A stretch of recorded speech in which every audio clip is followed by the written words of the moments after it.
Bismillahirrahmanirrahim. Assalamualaikum warahmatullahi wabarakatuh.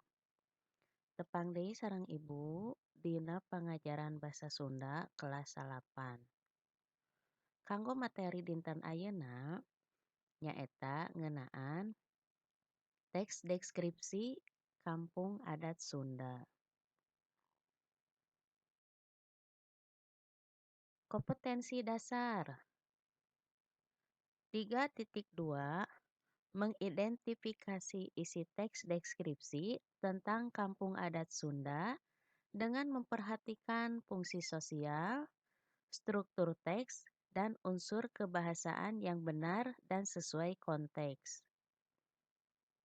4.2 menemukan makna yang terkait dengan fungsi sosial, struktur teks, dan unsur kebahasaan teks deskripsi tentang Kampung Adat Sunda. Tujuan pembelajaran. Setelah selesai mempelajari materi pada bagian ini, peserta didik diharapkan dapat memahami teks deskripsi tentang Kampung Adat Sunda, serta menyebutkan beberapa hal yang berkaitan dengan tradisi Sunda. Di dieu aya contoh teks deskripsi Kampung Naga. Kampung Naga teh pernahna di desa Neglasari, Kecamatan Salawu, Tasikmalaya. Liliwatan Jalan Tasik, Garut. Di sisi Jalan Gede teh ukur 500 meter ka Lebak. Sisi Walungan Ciwulan. Jumlah imah di ieu kampung aya 108 suhunan. Kaasup masjid jeung bumi ageng. Teu nambahan, teu ngurangan. Ceuk katerangan Ki Ateng kuncen di dinya, jumlah imah sakitu teh lain ceuk adat kudu sakitu. Pedah we teu aya deui lahan. Imah di Kampung Naga wangunan tradisional keneh. Sakabeh imah pernahna manjang ti kulon ka wetan. Hateupna lain ku kenteng, tapi ku hateup eurih campur injuk. Imah teh kabeh oge dijieun tina bilik jeung kai, anu jumlah tihangna 5. Hiji oge teu aya imah nu dijieun tina tembok. Naon sababna? Lantaran urang Kampung Naga hayang miara adat karuhunna.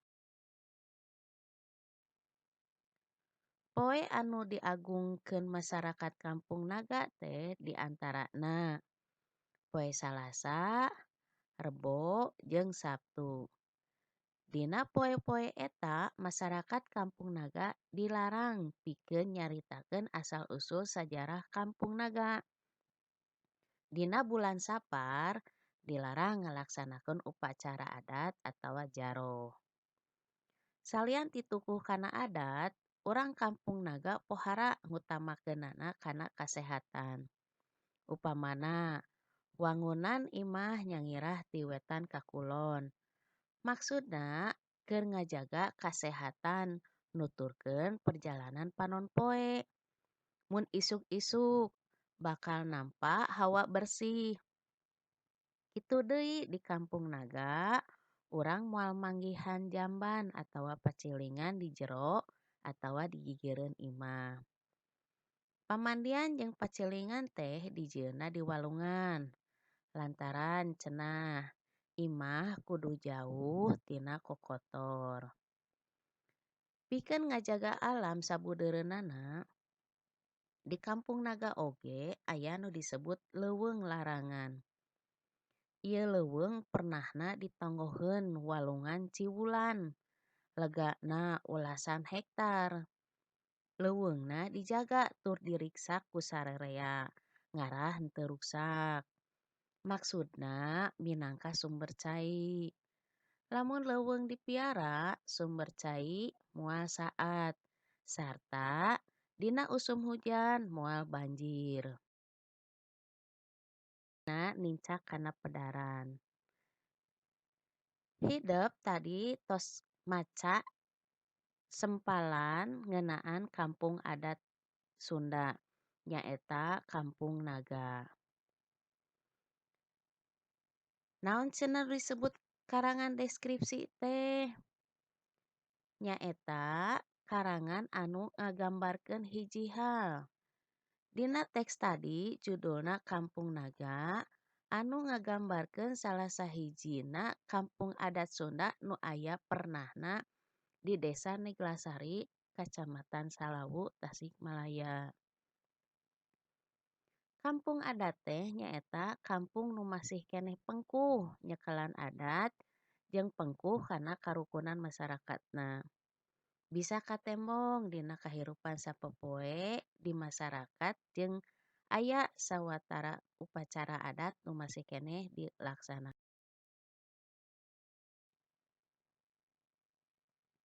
Salian ti Kampung Naga, aya deui kampung adat sejenna.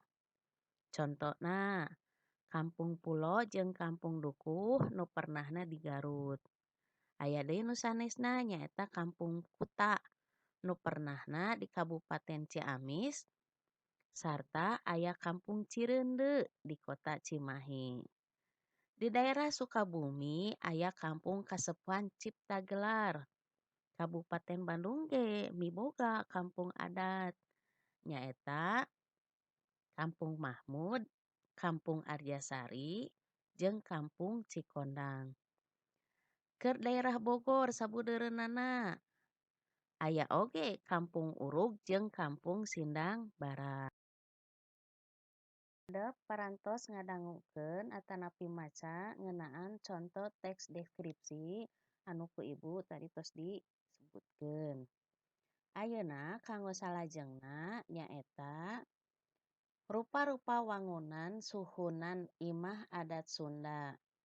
Hideup tiasa ninggal dina gambar-gambar anu aya dina slide ibu. Anu kahiji, jolopong. Nyaeta rupa wangunan anu suhunan manjang sering disebut oge suhunan gagajahan.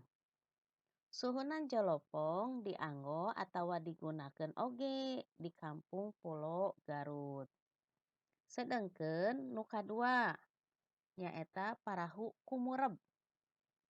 Nyaeta rupa wangunan anu suhunana siga parahu.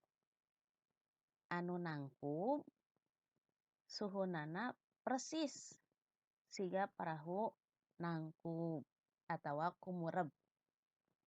Sedengkeun nu katilu julang ngapak. Nyaeta rupa wangunan imah anu suhunana bagian kenca jeung katuhuna rada rubak kagigir. Aya oge anu nyebutkeun make sorondoy. Upami ditinggal ti palih payun sapertos manuk julang nu hiber. Tur meberkeun jangjangna atanapi ngapak tea. Saterasna nu kaopat, badak heuai. Nyaeta rupa wangunan sapertos saung teu nganggo bubung, sambungan suhunan atanapi hateup payun sareng pengkerna. Upami ditinggal sapertos badak nu nuju heuai. Nu saterasna nyaeta nu kalima capit gunting. Nyaeta rupa wangunan imah anu dina tungtung payun tur pengker suhunana nganggo kai atanapi awi anu dipasangkeunana nyilang di bagian luhurna sapertos gunting. Suhuna capit gunting sami sareng atap pelana mung ditambihan rarangken lisplang nu nyogok ka luhur jeung nyilang. Nu kagenep terakhir, tagog anjing. Nyaeta rupa wangunan anu percis sareng rupa badak heuai mung aya sambunganana ka payun tur turun sakedik Janten wangunanana ngeluh siga anjing, cingogo atawa nagog. Tah eta rupa-rupa wangun suhunan imah adat Sunda. Hidep tadi tos diajar ngeunaan teks deskripsi. Mugia hidep paham sarta ngartos. Upami aya taroskeuneu tiasa japri ka ibu. Mung sakitu pedaran ti ibu. Wassalamualaikum warahmatullahi wabarakatuh. Cag.